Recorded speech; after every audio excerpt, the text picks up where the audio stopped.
journal.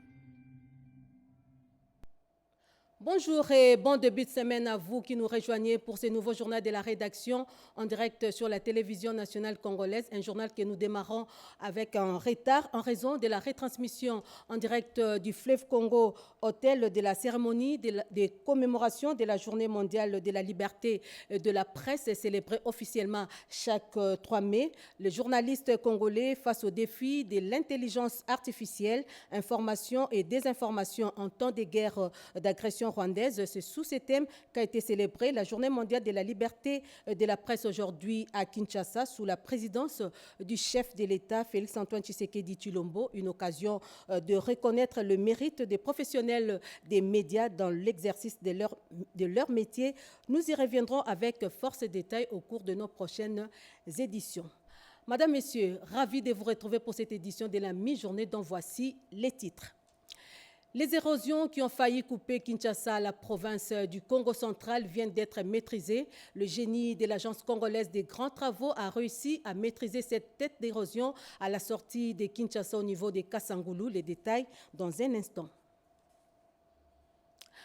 Au sommaire également, de l'eau va jaillir des robinets dans le village Lualaba Mupanja. Plus ou moins 50 000 ménages sont concernés par ces projets sociaux pilotés par l'Office national d'hydraulique rurale. Les détails, c'est à suivre également dans ces journaux. Voilà tout pour les titres encore une fois. Ravi de vous retrouver pour cette édition du journal. Je l'ai dit, les travaux de maîtrise d'une grande érosion créée sur la route nationale numéro 1 au niveau de l'entrée de la cité de Kassangoulou touchent petit à petit à leur fin. Présentement, le taux d'exécution des travaux est estimé à 90%. Le ministre des Infrastructures, Alexis Guizaro, était sur le chantier et a reçu les informations sur l'évolution des 10 travaux. Regardez. Un mois après sa survenance, l'érosion apparue à la suite de la pluie diluvienne du 4 au 5 avril dernier à l'entrée de la cité Kassangoulou est stabilisée à 90% et les travaux se poursuivent. Accueillis sur le site par le directeur général de l'Agence congolaise de grands travaux, ingénieur Nico Nzaou, le ministre Alexis Guizaro a reçu les explications utiles de la mission de contrôle. Un important rechargement en gros éléments a été réalisé pour combler cet immense vide laissé par l'érosion. Pas moins de 1020 camions de 23 tonnes de matériel, chacun, ont été engloutis ici. La stabilité de l'ensemble étant en cours de consolidation, une technique de drainage des eaux au moyen d'une bâche a été utilisée et ça marche. C'est au cours de cette saison sèche qui s'annonce que sera construit un collecteur des eaux qui va le ramener jusqu'au point bas situé en contrebas de la pente. Actuellement, sur la route numéro 1, Kinshasa-Matadi, les traitements des érosions que l'on peut nullement ignorer consomment près de 13% de recettes mobilisées par la concession. C'est énorme et cela doit changer, notamment grâce à la prévention. La CGT prévoit déjà de commencer, lors de cette saison sèche, une reconnaissance à pied, mètre après mètre, de l'ensemble de la route de Kinshasa pour identifier les points névralgiques et déclencher des interventions qui seront moins coûteuses tant que les érosions ne se seraient pas encore manifestées. Sur son chemin de retour, le ministre a visité les chantiers de stabilisation de la route bypass qui a également subi une menace de coupure non loin de la rencontre avec l'avenue Lenguessa, chantier à charge de l'office des routes. Un peu plus tôt dans la journée, il était allé voir dans la commune de Selembaou une autre menace des coupures de l'avenue ex-24 novembre. Toutes ces menaces de coupures de route sont la conséquence d'un mauvais drainage des eaux, notamment les bouchages des caniveaux ou encore des constructions sur des zones non édificantes. C'est à la fois pour nous une visite d'inspection, mais aussi l'occasion de sensibiliser tant la population, mais aussi les autorités qui délivrent des certificats, qui délivrent des autorisations de bâtir à des endroits où on ne devrait pas construire. Eric Kabamba, infrastructure encore coupée en deux. La route bypass lors de la dernière pluie diluvienne dans son tronçon compris entre l'arrêt courant et les triangles du rond-point Ngaba. Les travaux de réhabilitation s'activent pour le retour du trafic dans cette voie d'intérêt économique. Par contre, la route de l'intendance générale de l'Unikil, elle, se trouve dans un état de délabrement. La population lance un SOS pour sa réhabilitation. On fait le point avec Iverson Kabwaba et Edi Chala. Un blackout qui a impacté plusieurs ménages avec des conséquences sur l'économie domestique. Coupée en deux, suite à la dernière pluie diluvienne, la route bypass dans son tronçon, compris entre le triangle, le rond-point Ngaba et l'arrêt courant, a été impraticable pendant près de 24 heures. Et très vite, en raison de son intérêt économique dans l'acheminement des produits agricoles, les travaux de réhabilitation ont été lancés pour le retour du trafic, à la grande satisfaction des habitants qui ont vécu un calvaire pendant si peu de temps. La rapidité, nous pouvons être contents d'abord de la façon dont ils ont réagi rapidement pour venir en aide de ce côté-ci. Parce qu'il faut dire aussi, la route bypass est vraiment nécessaire pour aussi l'approvisionnement de la ville de Kinshasa. Et nous sommes très contents, mais nous serons encore beaucoup plus heureux si ces travaux continuaient. Nous avons besoin qu'on trouve quand même une sorte de canalisation pour amener de l'eau vers le bassin qui sont là en bas. Ça serait pour sécuriser à la fois la route bypass, mais aussi quelques habitants de ce coin. Pendant ce temps, la route principale de l'intendance pour accéder à l'université de Kinshasa, elle, reste impraticable. Constat fait par le député provincial élu de Limba, Norbertine Matanda, qui est allé inspecter cette infrastructure routière. Ici, usagers comme transporteurs, tous s'accordent sur l'urgence dans la réhabilitation de cette route, malgré les multiples sonnettes d'alarme. Dans ses propos, Norbertine Matanda a promis de porter haut la voix de la population auprès des instances de la ville pour une solution dans un délai relativement court. Sachez aussi que le quartier Kanlouka, dans la commune d'Engaliema, figure parmi les quartiers touchés par des inondations meurtrières des dernières pluies diluviennes. Le vice-ministre de la Justice a fait la ronde de quelques coins frappés par ces drames. Question pour lui de réconforter les familles des victimes. Images et commentaires. À la suite des pluies diluviennes qui se sont abattues dans la nuit du 1er au 2 mai, provoquant d'importants dégâts dans plusieurs quartiers riverains, le vice-ministre de la Justice et du Contentieux international, Maître Samuel Mbemba Kabouya, s'est rendu ce samedi 3 mai au quartier Kanlouka pour constater l'ampleur des dégâts. Sur place, le vice-ministre a parcouru les zones sinistrées allant à la rencontre des familles touchées par les inondations. Il leur a adressé des messages d'encouragement et de réconfort, témoignant de la solidarité du gouvernement face à cette épreuve. C'était une visite de constat, mais aussi de réconfort qui m'a permis de transmettre aux riverains de la rivière Makelele du côté Kanlouka, Selembao, Jamaïque, Kintambo et Bandal le message de compassion de son Excellence Félix Antoine Tshisekedi Tshilombo et qui nous a demandé de réconforter sa population. En dehors de cela, j'ai eu une réunion avec les chefs de rue et les chefs de quartier. Nous puissions identifier sans oublier une seule victime. Il y a des endroits où on ne peut pas construire. Le gouvernement a pris dernièrement la décision de démolir les maisons qui se trouvent le long du fleuve Congo. Et à côté de cela, nous avons laissé notre modeste contribution à cette population. Au cours de sa visite, il a également échangé avec les chefs des rues afin d'intensifier la sensibilisation auprès de la population sur les mesures de prévention. Geste concret de soutien, le vice-ministre Samuel Mbemba a remis une enveloppe à chaque famille sinistrée pour les aider à faire face aux conséquences immédiates de la catastrophe. Autre chose, le vice-premier ministre et ministre de l'Intérieur a joué aux sapeurs-pompiers sur la crise qui a secoué quelques assemblées provinciales. Jacquemain Chabani a convoqué une réunion d'urgence à Kinshasa pour aplanir les différends entre les concernés. Regardez. Face aux tensions parfois constatées au sein de plusieurs institutions provinciales, le vice-premier ministre, ministre de l'Intérieur, Sécurité, Décentralisation et Affaires coutumières, Chabani Luko Biango Jacquemain, a intensifié ses efforts pour préserver la stabilité et la paix dans les provinces du Sankourou, de la Mongala, du Maniema et du Kasaï oriental. Le vice-premier ministre Chabani a reçu les membres des bureaux des assemblées provinciales concernées dans le but d'aplanir les différends et prévenir les crises institutionnelles. La première délégation reçue fut celle de Maniema. Nous avons échangé avec l'autorité et aujourd'hui, il nous a encore rappelé. On a fini, on est arrivé à un consensus qui va garantir la paix et la sécurité et la stabilité aussi des institutions au niveau de notre province. Le vice-premier ministre Chabani a ensuite reçu le bureau de l'Assemblée provinciale du Sankourou. Les membres du bureau ont résolu de collaborer de manière harmonieuse avec leur président. Ils se sont engagés à ce que toutes les initiatives au sein de l'Assemblée respectent le cadre légal et prennent en compte les impératifs sécuritaires. Excellence, monsieur le ministre de l'Intérieur nous a demandé de rentrer chez nous au Sankourou et continuer avec les démarches en cours, mais tout en préservant bien évidemment la sécurité, parce que c'est ce qui est le plus important. C'est la raison pour laquelle nous nous trouvons aujourd'hui ici.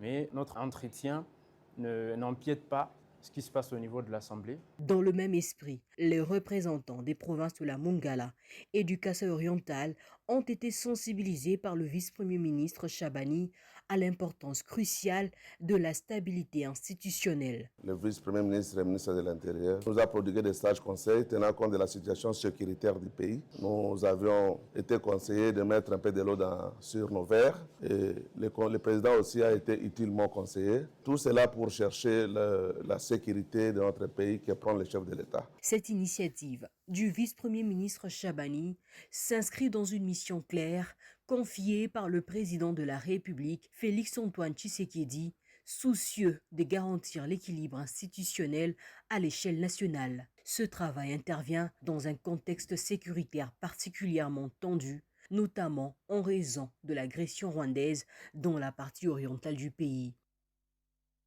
L'Assemblée provinciale de Kinshasa a déclaré recevable la proposition des DI fixant des mesures incitatives au profit des mutuelles de santé dans la ville de Kinshasa. Des précisions avec Blandine Wafingana. Initiée par le député Mahon Twene, élu de la circonscription électorale de Selembao, la proposition d'Edi fixant des mesures incitatives au profit des mutuelles de santé a été déclarée recevable au cours de la plénière de ce vendredi 2 mai, présidée par l'honorable Lévi Mbuta Sangopamba. Pour l'honorable Mahon Twene, cette proposition d'Edi vise à faciliter l'opérationnalisation des mutuelles de santé créées par la population quinoise et simultanément leur accorder des avantages et d'autres mesures incitatives pouvant permettre d'assurer leur mission d'intérêt général. Aussi a-t-il expliqué que de nombreuses personnes vivant à Kinshasa prennent des initiatives tendant à créer des mutuelles de santé, lesquelles consistent sur base de la solidarité à fournir des services relatifs à la santé et c'est contre le paiement d'une cotisation perçue auprès des membres. Nous savons tous que les soins de santé dans la ville de Kinshasa constituent un problème majeur où nous constatons beaucoup de cas de décès suite au manque de moyens adéquats pour une prise en charge assurée. Cette situation a poussé beaucoup de nos compatriotes à réfléchir et à se constituer en mutuelle de santé en vue de bénéficier tant soit peu de soins de qualité. Au cours de cette même plénière, le projet de calendrier de la Commission économique financière et des contrôles budgétaires relatif au contrôle des exécutions budgétaires de la ville-province de Kinshasa a été également adopté par l'Assemblée provinciale de Kinshasa. Santé, le centre hospitalier universitaire Renaissance ex-Mamayemo vient d'être doté de 3 ambulances, dont de la coopération japonaise réceptionnée par le directeur général de cette formation médicale, nous dit Keren Kakolongo. Au centre hospitalier universitaire Renaissance ex-Mamayemo, le redressement se confirme. 3 nouvelles ambulances viennent d'être réceptionnées, s'ajoutant ainsi aux équipements déjà obtenus ce dernier mois. Une série d'efforts qui s'inscrit dans une volonté plus large de modernisation des infrastructures et d'amélioration de la qualité des soins. Pour les responsables du CHUR, il s'agit d'un véritable tournant pour cet établissement longtemps délaissé. Cet hôpital auquel on a donné ces 3 ambulances supplémentaires est opérationnel depuis le 2 décembre et accueille des malades. Et chaque jour qui passe, nous célébrons des malades qui arrivent très forts et qui repartent en bonne santé chez eux. L'une des choses que nous sommes en train de faire maintenant, c'est de jouer notre rôle de hub des urgences de la ville de Kinshasa. Et donc, nous sommes en train de préparer le lancement de notre système de gestion d'ambulance. Et dans ce cadre que notre partenaire, le Japon, nous a doté de 3 ambulances supplémentaires qui viennent s'ajouter sur les 7 qui existent et qui circulent déjà. Ces ambulances sont très spéciales. C'est pour le transport des vaccins. Ça nous projette dans notre activité de base qui est celle de l'hôpital hors les murs, ça veut dire l'hôpital préventif. Nous donnons la vie et nous sauvons des vies au quotidien. Nous invitons les Quinoises et les Quinois à venir se faire soigner ici et ceux qui sont en bonne santé de venir se rendre compte de la qualité des bâtiments, de la qualité des systèmes. Nous sommes l'hôpital le plus digitalisé du pays. Ce centre hospitalier appelé autrefois Mama Yemo a connu depuis les dernières années, sous l'initiative du président de la République, Félix-Antoine Tshisekedi Tshilombo, un important changement tant au niveau des bâtiments que des conditions de traitement des patients. Une dynamique que le directeur général de cette structure médicale de l'État, Al Kitenge, entend poursuivre. Et puis cette messe des requiem en mémoire des volontaires secouristes de la Croix-Rouge, c'était tout récemment à la paroisse Saint-Joseph de Matongé. Cette cérémonie s'inscrit dans le cadre des 15 jours d'activité qui précèdent la célébration de la Journée mondiale de la Croix-Rouge et du Croissant-Rouge. Regardez. Il est de coutume, au sein de l'institution humanitaire Croix-Rouge RDC, de se souvenir de ces volontaires qui ont passé l'arme à gauche après avoir rendu des bons et loyaux services au sein de leur mouvement. Aussi, apporter secours jour et nuit aux communautés ou populations sans distinction, et cela sans contrepartie. L'officiant du jour a tiré son enseignement dans les livres de 2 Timothée 4, versets 6 jusqu'à 8, Ecclésiaste 3, 1 à 11. Il a exhorté l'assistance sur les différentes circonstances et les différents moments. Notamment, il y a un temps pour toute chose sous les cieux, un temps pour naître, un temps pour mourir, un temps pour planter, pour arracher, pour pleurer, pour rire et pour se lamenter. Le président provincial de la Croix-Rouge Kinshasa, maître de cérémonie, donne la quintessence de cette messe. C'est chaque année que nous organisons une messe de requiem à l'intention de tous les volontaires qui nous ont quittés. Ils ont servi l'humanité, mais aujourd'hui ils ne sont plus avec nous. Nous devons implorer le Seigneur pour qu'il puisse retrouver aussi la paix auprès de notre Seigneur. Il a également saisi l'opportunité pour lancer un message particulier de la célébration de la Journée mondiale du mouvement international de la Croix-Rouge et du Croissant-Rouge. Nous avons une guerre qu'on nous a imposée par les ennemis de notre pays et il y a les volontaires aussi qui sont tombés dans cette partie du pays. Nous ne pouvons pas célébrer cette journée du 8 mai comme d'habitude. Le président national a pu changer la manière de célébrer cette journée. Nous allons célébrer cette journée sous la méditation. Nous serons au Palais du Peuple. Les autorités du pays nous ont accepté, ils ont accordé la salle au Palais du Peuple que nous allons commémorer cette journée-là. Signalons par ailleurs que les volontaires secouristes prestent conformément à la mission de la Croix-Rouge qui est basée sur la prévention des maladies, l'amélioration de l'assistance aux vulnérables sans discrimination dans le strict respect des 7 principes fondamentaux qui les régissent, à savoir l'humanité, l'impartialité, l'indépendance, la neutralité, le volontariat, l'unité et l'universalité. Direction la province du Lualaba présent, bientôt 50 000 ménages du village Lualaba-Mupanja seront desservis en eau potable. La chef des secteurs Louis Betty Kiando vient de lancer les travaux d'adduction d'eau potable dans cette partie du territoire national pour une durée de 120 jours. Commentaire signé Everson Kabwaba. Dans peu de mois, plus de 50 000 ménages du village Mupanja seront desservis en eau potable. Décision prise par Betty Kiando Katoke, chef du secteur de Luilou. Ce vendredi 2 mai 2025 marque la pose de la première pierre de ces grands projets d'intérêt communautaire. Juste après, Betty Kiando a visité le centre de captage d'eau qui va alimenter la population de Mupanja. De là, la délégation s'est rendue au récipient de plus de 200 mètres cubes. Ici, la distribution d'eau potable se fera par gravité, explique l'ingénieur. La pionnière Betty Kiando Katoke vient de résoudre un problème crucial de la population celui d'accès à l'eau potable. Les éloges sont énormes à l'endroit de la chef des secteurs de Luilou. C'est un projet de captage d'eau sur le village Mupanja, là-bas. Nous allons capter de l'eau venant de la source là-bas, le faire monter jusqu'au niveau du tank. Notre réservoir est de 70 mètres cubes. Nous allons placer 2 moteurs puissants qui vont nous permettre de faire monter de l'eau jusqu'ici au niveau du tank. Sans tambour battant, Betty Kiando assure et construit le développement de son entité, mettant ainsi fin aux cosmétiques vécus à l'époque. Tous les coins et recoins rayonnent, l'argent de la redevance minière fait réellement son travail dans divers domaines. Betty Kiando impose ainsi un modèle de gestion hors pair en suivant la ligne directrice tracée par l'exécutif provincial Fifi Masuka. La population s'est dit fière d'elle. D'une province à l'autre, dans le Haut-Touélé, le gouverneur de province, lui, vient de réitérer son engagement de transformer cette province selon la vision du chef de l'État. Jean Bakomito Gambo l'a dit lors de la commémoration de l'an 1 de son élection comme gouverneur. Damas Solé nous en dit un peu plus. 29 avril 2024, 29 avril 2025, voici un an, jour pour jour, depuis que l'Assemblée provinciale avait décidé de confier les destinées de la province du Haut-Touélé à Jean Bakomito Gambo en tant que 3e gouverneur de son histoire à l'issue d'un scrutin organisé par la CENI.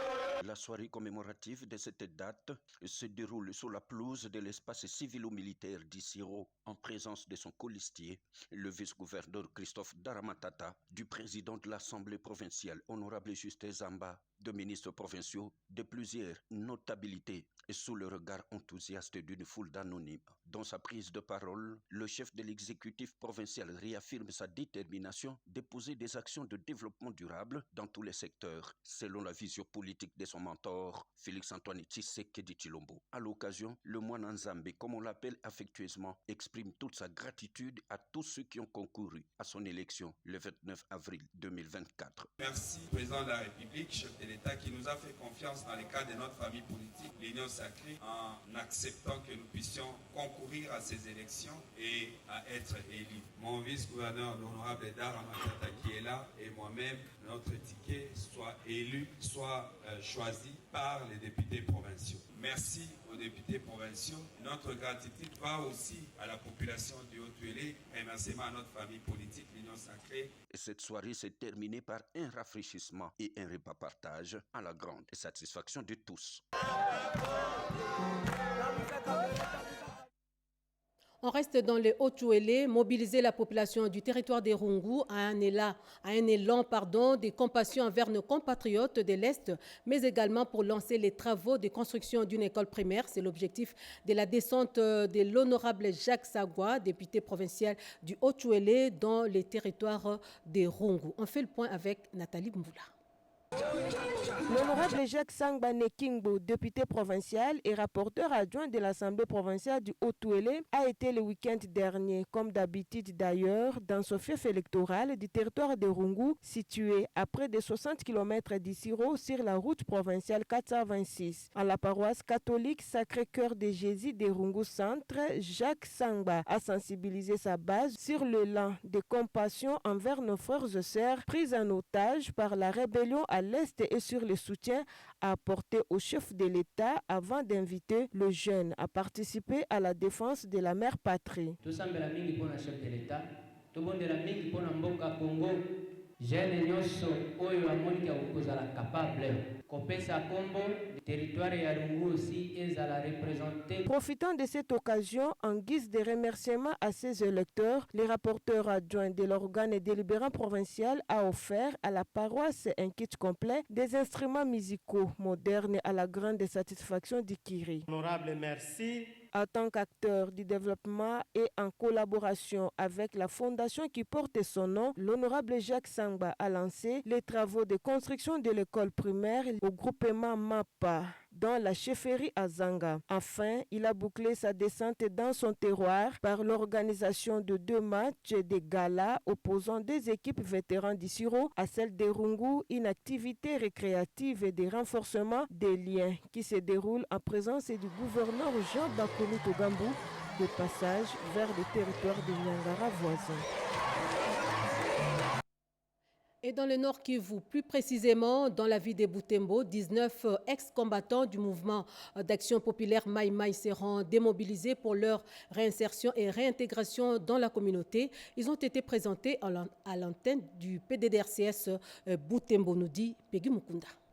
Et ce au total, 19 éléments Maïmaï, dont 4 enfants, du groupe dénommé Mouvement d'action populaire MAP du général autoproclamé Amissi Taylor Emmanuel basé à Moussienene, c'est à territoire de Lubero. C'est le Eric Massinda, chef d'antenne du PDDRCS Lubero Butembo. Les adultes seront démobilisés et les 4 enfants seront dans des centres de rééducation. Il précise que ces ex-combattants se sont rendus avec 3 armes en feu, marque AK-47 et plusieurs autres effets militaires. Nous avons 4 enfants et 12 adultes. Et vous savez par principe, le PDDRCS ne peut pas faire plus de 48 heures avec ses enfants. Donc d'ici là même, il y a les agences de protection pour les enfants qui viennent directement ici pour récupérer ces enfants et les amener dans leur... on appelle des agences de protection pour la phase, pour leur réinsertion. Quant aux adultes, ils vont suivre le processus normal jusqu'à l'obtention de leur carte pour démobilisation. Le maire de Butembo, témoin de l'événement, le commissaire supérieur principal, Moa Baekite Roger, a remercié le commandant qui a accepté de remettre ces éléments dans la vie civile et demande aux autres de suivre cet exemple pour la paix. Et nous pensons que ceux qui traînent encore les pas, qui sont à Butembo ou à Lubero, qui puissent emboîter les pas de nos compatriotes qui viennent de faire ces gestes combien tant aimables. Le général autoproclamé Amissi Taylor Emmanuel, qui a accompagné ces éléments, a promis sensibiliser pour que ceux qui veulent se rendre volontairement intègrent la vie normale et ceux qui veulent appuyer les forces armées de la République démocratique du Congo, étant des Ouazalendo, de rester pour défendre l'intégrité du territoire national. Didier Mazenga, autorité de référence du parti Lumumbiste unifié PALU, a sensibilisé hier dimanche à Kinshasa, dans la commune délimitée, les cadres et militants de cette formation politique sur le soutien aux actions du chef de l'État, Félix-Antoine Tshisekedi Tshilombo, pour la restauration de la paix. C'était au cours des élections des dirigeants à la base de la ville de Kinshasa. Regardez. Ils sont venus des 4 coins de la capitale, cadres, militantes et militants du parti Lumumbiste unifié, PALU, formation politique de masse, chère à feu le patriarche Antoine Gizenga Fongi, c'est dimanche 4 mai 2025 au siège national, situé sur la 4e rue, limitée industrielle, pour non seulement choisir librement les dirigeants à tous les postes au niveau de la base, secrétariat provincial, section, cercle et cellules, mais aussi et surtout renouveler leur loyauté et leur soutien indéfectible au président de la République Félix-Antoine Tshisekedi Tshilombo et aux efforts diplomatiques menés par le gouvernement Judith Souminois face à l'agression rwandaise. Dolin Kachama, secrétaire permanent, porte-parole du parti et secrétaire général, chef du parti intérimaire, explique. À tout seigneur, tout honneur, je commence par rendre l'hommage le plus déférent à son Excellence, Monsieur le Président de la République, chef de l'État, à qui le parti Lumumbiste unifié en ce jour voudrait réitérer sa profonde gratitude, sa loyauté, sa fidélité par rapport à tous les succès sur le front diplomatique qu'il est en train de glaner. Nous sommes réunis ici par rapport à la vision d'un homme. Cet homme s'appelle tout simplement Maître Didier Mazenga, l'homme de Kisalo Nantola Koutou Bananima.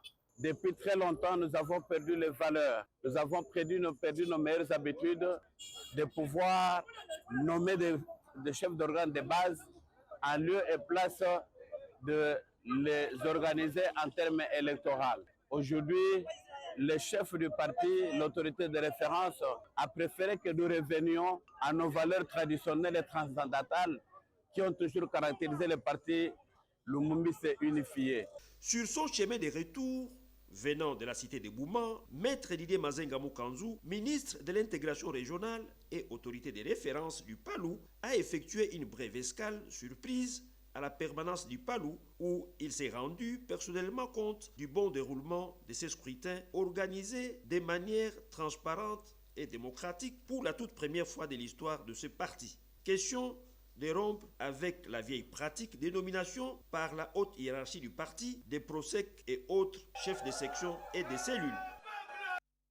Un mot de sport dans ce journal avec du football. 24e édition de la Coupe d'Afrique des Nations U20 Égypte 2025. Les Léopards juniors de la RDC du sélectionneur Guy Boukassa défieront aujourd'hui lundi la République centrafricaine en match comptant de la deuxième journée du groupe C, nous dit José Lelo.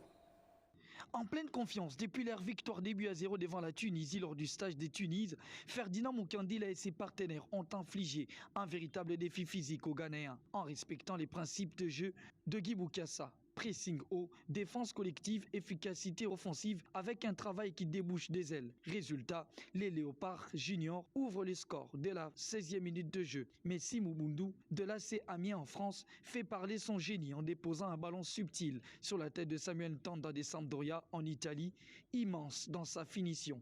À la foulée, 24e minute de jeu, le Ghana recolle à la RDC grâce à un but d'Aziz Moussibaou de Dream FC au Ghana. Un but partout à la pause. La seconde période sera bien gérée par les poulains de Guy Boukassa qui ont su faire preuve de résilience et de témérité dans le travail sans le ballon, repoussant les limites, empêchant les Ghana de prendre l'avantage.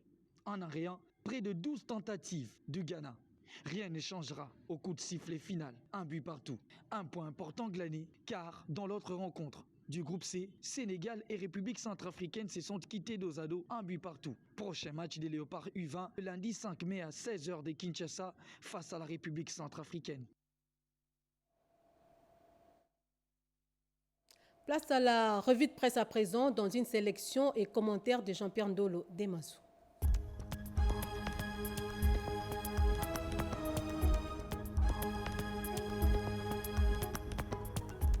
Bienvenue mesdames, messieurs à cette revue de presse du lundi 5 mai 2025. Violation flagrante du cessez-le-feu par les rebelles Nord Kivu, le 1-23 AFC s'empare de Lunya-Sengue. Que reste-t-il des pourparlers en cours à Doha et à Washington? S'interroge le potentiel. Les rebelles de l'AFC M23 soutenus par le Rwanda ont pris le contrôle de l'agglomération de Lunya-Sengue située sous les rives du lac Albert dans le territoire de Lubero au Nord Kivu depuis le vendredi 2025. Selon plusieurs sources locales, les rebelles seraient partis de Kamandilak avant de lancer une attaque contre une position de la force navale des FARDC. Cette attaque a provoqué un déplacement massif de population vers les zones supposées plus sécurisées. La chute de Lunya-Sengue fait peser une nouvelle menace sur le territoire de Béni. Dans un communiqué publié dimanche 4 mai 2025, le colonel Mak Azukai, porte-parole de l'armée au Grand Nord, dénonce une violation intentionnelle et flagrante du cessez-le-feu et de toutes les mesures arrêtées pour suivre les négociations en cours à Doha et à Washington.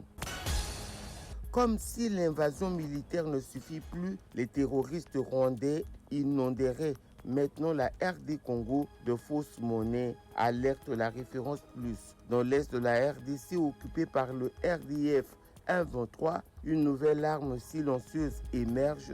Des billets de 500 et 1000 francs congolais apparaissent massivement à Goma et à Bukavu, zone sous contrôle rebelle. Le Rwanda instaure une économie de guerre sous perfusion de faux billets. Ce qui se passe est d'une extrême gravité, une invasion monétaire aussi brutale que militaire. Bukavu asphyxié par une crise économique sans précédent, annonce Mediacongo.net. La ville de Bukavu, chef-lieu du Sud Kivu, traverse une crise économique aiguë qui étrangle son économie informelle, pilier de la subsistance pour les milliers de familles. Dans les marchés, les activités tournent au ralenti. La situation est exacerbée par la dépréciation du franc congolais, l'inflation galopante, la hausse des prix des produits de première nécessité et la raréfaction des clients.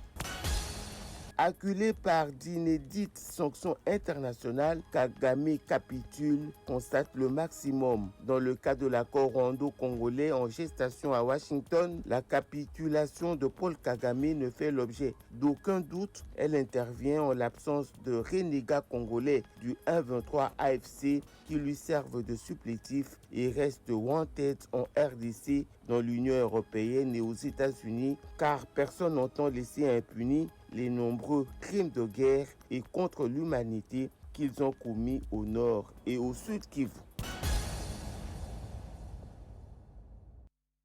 Fin de ce journal, merci à vous de l'avoir suivi en ma compagnie. Merci à Jacques Kabouaba qui l'a coordonné. La partie technique a été assurée par Jerry Mawassi, André Djeka et Rodé Pandalon réalisé.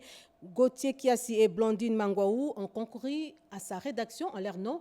Je vous dis merci pour votre confiance et fidélité à la télévision nationale congolaise. D'ici là, portez-vous bien et surtout, prenez soin de vous.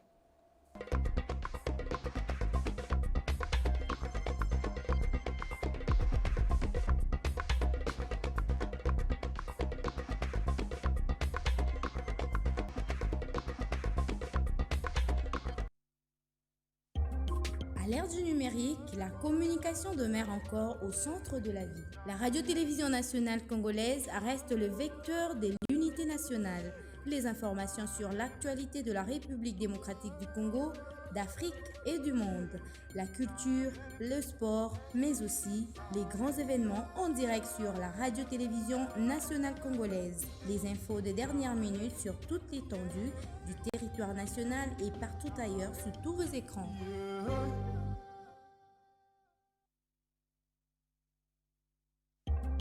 À l'ère du numérique, la communication demeure encore au centre de la vie. La radio-télévision nationale congolaise reste le vecteur de l'unité nationale. Les informations sur l'actualité de la République démocratique du Congo, d'Afrique et du monde, la culture, le sport, mais aussi les grands événements